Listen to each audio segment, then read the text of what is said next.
மாப்பிள்ள நம்ம வாங்க. ரொம்ப 2 பேருமே கோயிலுக்கு தான் சொல்றோம் போல இருக்கே. ஆமா, வேற என்ன பண்றது? ஆனா நீ கண்டென்ட்க்கு ஆப்போசிட்டால சொல்லுவ நீ. நான் வியனாவுக்கு கண்டென்ட்டா? எதிர்ப்பான ஆளு.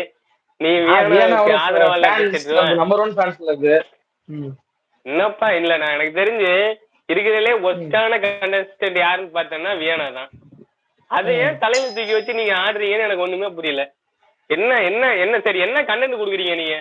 நீங்க நான் என்ன சொல்றேன், வியனாவை பத்தி நீதான்ப்பா ரொம்ப பேசுற. வியனா என்ன கண்டென்ட் கொடுக்குறாங்கன்னு எதிர்பார்க்கறீங்க நீங்க மாப்பிள்ள சொல்லுங்க, அதை சொல்லுங்க. அதுதான் மாப்பிள்ள நான் என்ன சொல்ல வரேன்னா, வியன்னா வந்துட்டு ஆஹ் எல்லா வேலையும் செய்யுது. ஆனா இவன் எஃப்ஜேவும் ஆஹ் அப்புறம் வந்துட்டு நம்ம யார் சபரியும் வந்து ஸ்டார்டிங்கே அவங்க பண்ணது வந்து கொஞ்சம் வியனாவை வந்து அந்த இடத்துல ஒர்க் பண்ண சொன்னதெல்லாம் அவங்க 2 பேருக்கு ஒரு சின்ன ஒரு ஈகோ கிளாஸ் ஆயிடுச்சு. ஓகேவா?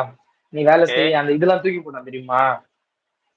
நான் உள்ள வந்துட்டப்ப வியனா அது வந்து வந்து ஒரு எப்படி காமெடியா தெரியுமா? இருந்தாலும் இல்ல மாப்பிள்ள அது சபரி பண்ணது காமெடியா இருந்தாலுமே அது வியன்னா வந்து அந்த இடத்துல நீங்க நான் தான் வேலை செய்யணுமோ அதுக்கு ஒரு ஹர்ட் ஆயிடுச்சு. ஓகேவா? ஸோ அதுதான் வந்து ஃபர்ஸ்ட் மேட்ரு. ஸோ அந்த மேட்ரு வந்து நம்ம இது காலையிலேயே பேசி அவங்களுக்குள்ள சால்வ் பண்ணிட்டாங்க. ஸோ இப்போ என்ன ஆயிடுச்சுன்னா நம்ம கனியக்கா இருக்காங்கல்ல, அவங்க யார் டீமு?